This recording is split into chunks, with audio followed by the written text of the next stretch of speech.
प्रिय विद्यार्थियों, एडवांस वरिष्ठ माध्यमिक विद्यालय मुंडहाल की ऑनलाइन कक्षा में आपका स्वागत है। आज हम आपको उत्प्रेक्षा अलंकार के बारे में बताएंगे। उत्प्रेक्षा अलंकार क्या होता है, किसे कहते हैं? जहां काव्य में उपमेय में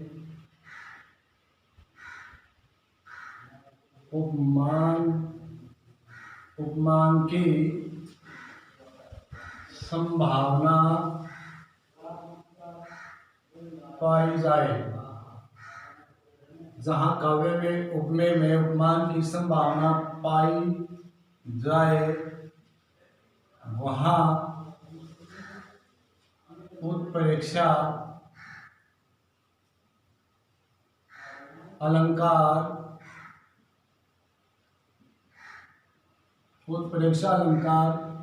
होता है। या काव्य में जहां उपमेय में उपमान की संभावना पाई जाए उसे उत्प्रेक्षा अलंकार कहते हैं। काव्य में जहां उपमेय में उपमान की संभावना पाई जाए, उपमेय में उपमान की संभावना पाई जाए उसे उत्प्रेक्षा अलंकार कहते हैं। पहचान, उत्प्रेक्षा अलंकार की पहचान, जैसे आपको उपमा अलंकार की पहचान थी, उपमा अलंकार की पहचान थी जैसे सा से सी सम सरिस जैसे शब्दों से उपमा अलंकार का पता चलता था, उसी प्रकार उत्प्रेक्षा अलंकार की क्या पहचान है? मानो, मनु, मन हो, मानो, मनु, मन हो, जानो, जनु, जनहु शब्दों का प्रयोग, जानो, जनु, जनहु शब्दों का प्रयोग आपको काव्य में जहां भी मिलता है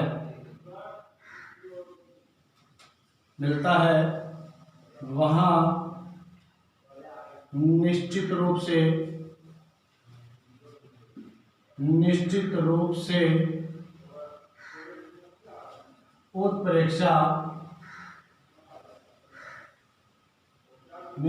से उत्प्रेक्षा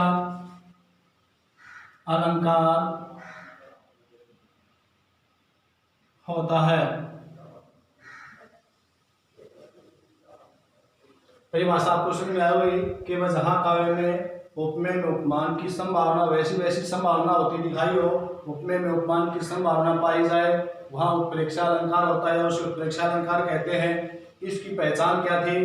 भाई उपमेय में उपमान जैसी संभावना हो, यानी उपमेय उपमान जैसा संभव हो रहा हो, दिखाई दे रहा हो, वैसा लगने की संभावना हो, वहां उत्प्रेक्षा होता है। जैसे मानो, मनु, मनहु, जानो, जनु, जनहु इन शब्दों का प्रयोग आपको काव्य में जहां भी मिलता है वहां निश्चित रूप से कौन सा अलंकार होता है? उत्प्रेक्षा अलंकार होता है। जैसे आपको मैंने बताया था उपमा अलंकार में सा से सी सम सरिस जैसे आपको काव्य की पंक्ति में जहां कहीं भी मिलते हैं तो वहां निश्चित रूप से अलंकार उपमा होता है। उसी प्रकार जहां काव्य की पंक्ति में जानो, जनु, जनहु, मानो, मनु, मनहु आदि शब्द ये मिलते हैं तो वह निश्चित रूप से क्या होता है? उत्प्रेक्षा अलंकार होता है।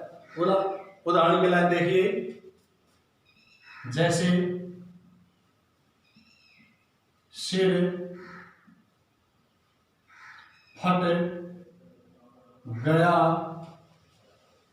सिर फट गया, उसका सिर फट गया, सिर फट गया उसका वही फट गया उसका वही मानो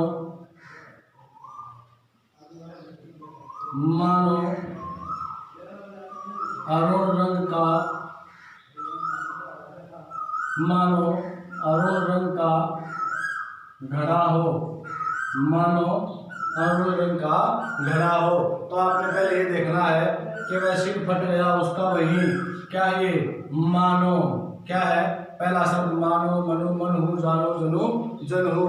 तो पहला शब्द आपको जब मानो लगता है तो अलंकार कौन सा हो जाएगा, हमने ये देखना है। अगर भाई किसके ऊपर किसका आरोप है, अगर आपको ये पता नहीं चले, अगर ये मानो शब्द मिलता है तो आपकी पहचान क्या है, सही है। कौन से अलंकार में आता है ये मानो, मनु मनहु, जानो जनु जनहु, उत्प्रेक्षा अलंकार में। तो आपका उत्तर क्या होगा, उत्प्रेक्षा अलंकार। सिर फट गया उसका वही, क्या फट गया, सिर उसका फूट गया। मानो ऐसा मान लीजिए कि अरुण रंग का घड़ा हो, उसका रंग सिर फटने से, मान लीजिए आप उसका सिर जैसे फटा, फटने से उसके सिर से खून बहने लगा, तो वो कैसा लगा, मानो लाल रंग का घड़ा हो। वो सिर किसके समान लग रहा है, फूटे हुए सिर से जब खून बह रहा है, खून से के बहने से सिर उसका जब लाल हो जाता है तो उस सिर में कैसी कैसी लग रही है संभावना, घड़े जैसी।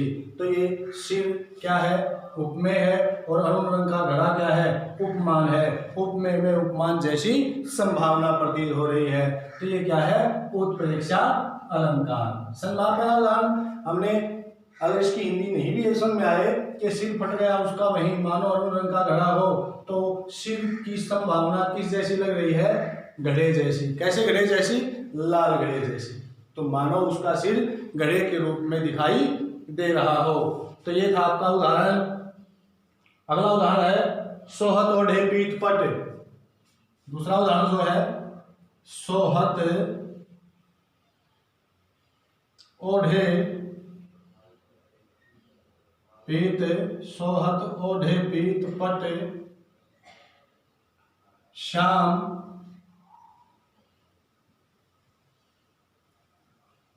श्याम सलोने गात।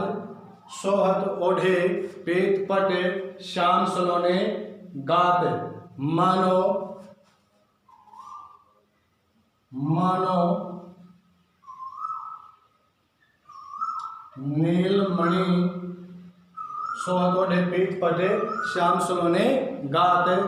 मानो मानो नीलमणि शैल पर, नीलमणि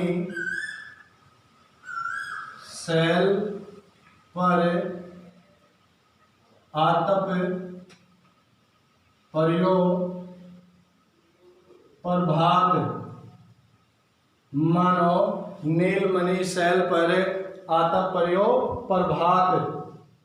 तो ये क्या है, उदाहरण आपका देखिए, मानो नीलमणि शैल पर आतप पर्यो प्रभात। दूसरा उदाहरण सोहत ओढ़े पीत पट श्याम सलोने गात।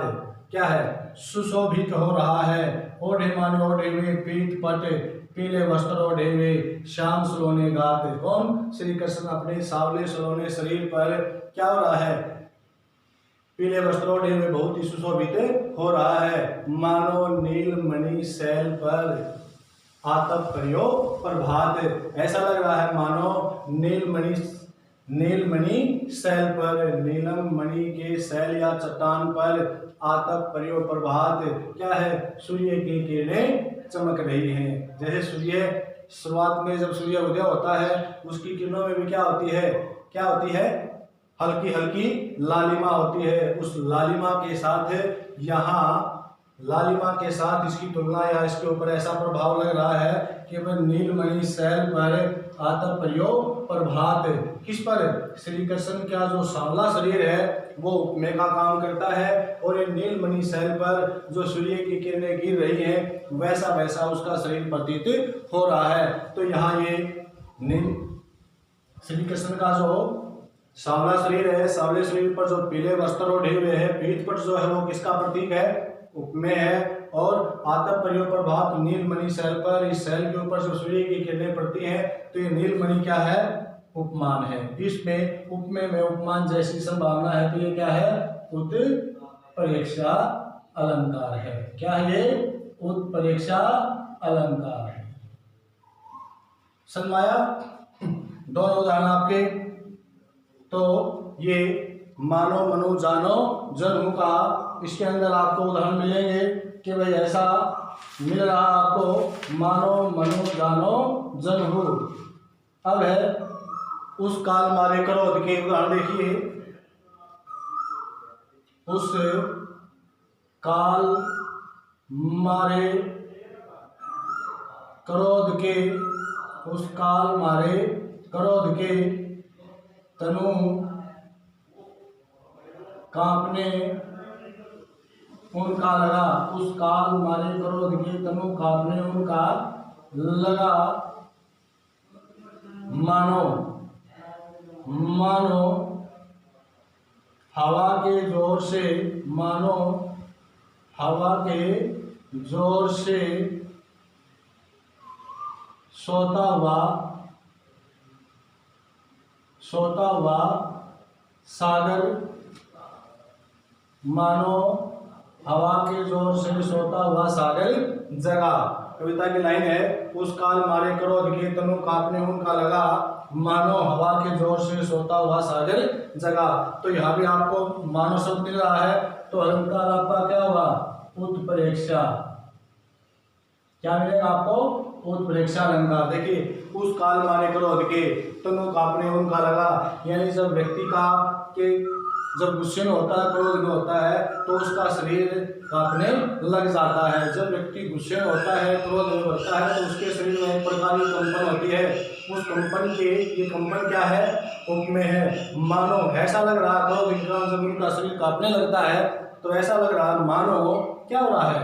हवा के जोर से सोता हुआ सागर जगा। ऐसा लग रहा है कि सागर सो रहा है और तेज हवा चलते ही सागर के अंदर लहरें हिलना शुरू करती हैं। तेज हवा के कारण सागर में जो लहरें चलती हैं, बढ़ती हैं, तो मानो उन हवा के जोर से वो सोता हुआ सागर जाग उठा। तो यहाँ किसका भाई? उस काल मारे क्रोध के, यहाँ तनु कांपने उनका लगा, यानी क्रोध के कारण उनका मन तन जब कंपन करता है, उस कंपन की स्थिति किसके साथ है? सागर के साथ होती है। जैसे जब तक मनुष्य का शरीर, मनुष्य क्रोध में नहीं होता, शांत होता है, जब क्रोधित होता है तो शरीर में कंपन होती है। उसी प्रकार जब हवा नहीं चलती तो सागर भी शांत होता है। जैसे हवा चलती है तो सागर क्या हो जाता है? लहरें एक के ऊपर एक से अधिक लहरें उसके ऊपर बढ़ने या चढ़ने लगे जाती हैं। तो तनु उपमेय पर सागर उपमान का आरोप, सागर उपमेय की संभावना है, तनु उपमेय की सागर उपमान जैसी संभावना है। तो कौन सा अलंकार है? उत्प्रेक्षा अलंकार है। तो ये था आपका उत्प्रेक्षा अलंकार। आशा है आपको अच्छी तरह समझ में आया होगा।